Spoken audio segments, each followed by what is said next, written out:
मोरगावचं मयुरेश्वराचं मंदिर इतर मंदिरांपेक्षा वेगळं का आहे माहिती आहे? पहिली गोष्ट, या मंदिरात बाप्पासमोर मूषक नाही तर नंदी महाराज विराजमान आहेत. गणपती मंदिरात नंदी महाराज असणं हे दुर्मिळ आहे. स्थानिकांमध्ये अशीही सुंदर मान्यता सांगितली जाते की नंदीचा एक कान बाप्पाचा ऐकतोय आणि त्याची दृष्टी मात्र शिवतत्वाकडे आहे. दुसरी गोष्ट, मंदिराच्या चारही दिशांना 4 विशाल द्वारे आहेत जी 4 दैवी शक्तींचं प्रतीक मानली जातात.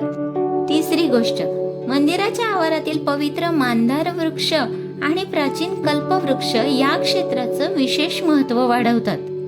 चौथी गोष्ट, संत मोरया गोसावी यांनी याच भूमीत तपश्चर्या केली आणि त्यांच्या पुढील पिढ्यांनी ही भक्ती परंपरा जपली. अष्टविनायक यात्रेची सुरुवात आणि सांगता याच मंदिराने होते. ही माहिती तुम्हाला कशी वाटली मला कमेंट करून नक्की सांगा आणि आपल्या चॅनलला सबस्क्राईब करा.